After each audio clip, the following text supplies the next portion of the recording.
Today, we are right on the edge of what could be a new war in the Middle East. We're going to break down the escalating tensions between the United States and Iran and how they've brought us to this precipice. This quote from way back in the Vietnam era really sets the stage. It's a powerful warning about how easy it is to get into a conflict and how incredibly hard it can be to get out. It's a reminder of just how dangerous things can get when you're not careful. So let's dive into what's actually happening on the ground. So first, let's just look at the facts. What's going on in the Middle East right now that has so many people holding their breath? Okay, so the U.S. has rolled out this massive military presence. We're talking the most warplanes we've seen in the region since the Iraq War. 2 full aircraft carrier strike groups, which are basically floating cities of military power, plus all these extra jets and destroyers. This is a very clear signal. And on the other side, Iran is flexing its own muscle, running military drills and threatening to shut down the Strait of Hormuz. And you got to remember, that strait is a critical choke point for the world's oil supply. Any disruption there, and we all feel it at the pump. So you see all this military hardware, and you have to ask, what's the goal? What's the objective here? Well, that's where things get murky, because the official reason from the US seems to change depending on the day.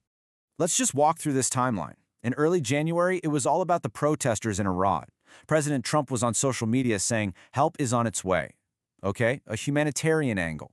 But then, just 2 weeks later, the goalposts moved. Suddenly, the focus was all about negotiating a new nuclear deal.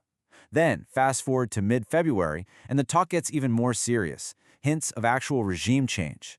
And now, we're told a decision on military action is just days away, and it's still not clear what the ultimate goal really is.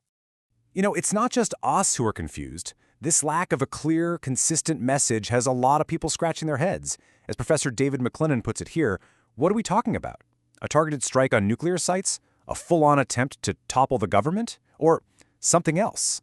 When nobody knows the mission, it's pretty hard to know what's going on. Of course, none of this is happening in a vacuum. There are huge political risks here, especially with midterm elections looming. So let's take a look at what people back home are thinking about all this. 70%. Just let that sink in for a second. According to a recent Quinnipiac poll, a huge majority of American voters do not want the U.S. to get involved militarily. That's a pretty powerful message. And what's really fascinating here is how broad that feeling is. This isn't some Democrat versus Republican thing. Nope. We're talking a majority of Republicans, Democrats, and independents are all on the same page. They are against intervention. That points to a real war weariness across the country. But, and this is a big but, it gets more complicated when you change how you ask the question. A different poll framed it specifically around supporting the protesters. And what happens? Suddenly you see this split right down party lines. 60% of Republicans say, yes, let's take action. It just goes to show you how much the justification for a conflict can shift public opinion. All right, so with stakes this high, what are the experts saying? You know, the people who study this stuff day in and day out. What do they think happens if the U.S. actually pulls the trigger? And let me tell you, there is no simple answer here. The analysis is all over the map. You have really smart, really experienced people on completely opposite sides of this, predicting wildly different outcomes. This really shows you the two extremes. On one hand, you have analysts like Ian Bremer who think a limited, surgical strike could work. He argues that Iran is basically deterred and won't risk a wider war. But then, you flip the coin, and you've got a veteran diplomat like former Ambassador Ryan Crocker, painting a truly nightmare scenario. A power vacuum, chaos, violence, a future that could be far, far worse than what we have now. And look, we have to remember, Iran isn't just going to sit there and take it.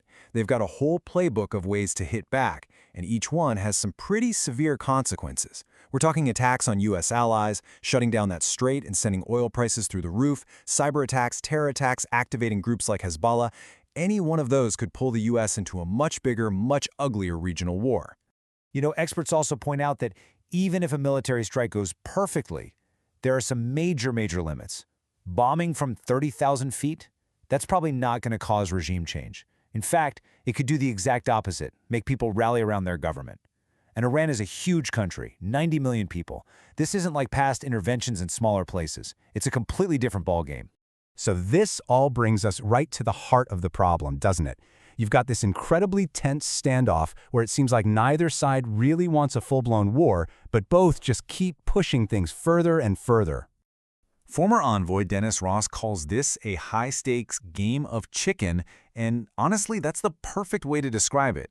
You've got two cars speeding towards each other, and both drivers are convinced the other guy's going to swerve first. But what if nobody swerves? That's how catastrophic accidents happen. It's a classic recipe for a massive miscalculation. And this quote right here from the president's special envoy is just wow. It's so revealing. It suggests that there's a real belief in the administration that Iran should have already folded under all this pressure. It shows a potential underestimation of Iran's will to resist. And that kind of thinking, that mismatch in perception, is how miscalculations happen. Big ones. And that really is the question that hangs over everything, isn't it? With no clear definition of success, you risk getting stuck in a conflict with no end in sight. Is victory getting a new nuclear deal? Is it toppling the government? Is it something else? When the goals are this fuzzy and the outcomes are this unpredictable, the biggest question isn't just what would a win look like, but is there even a win to be had at all?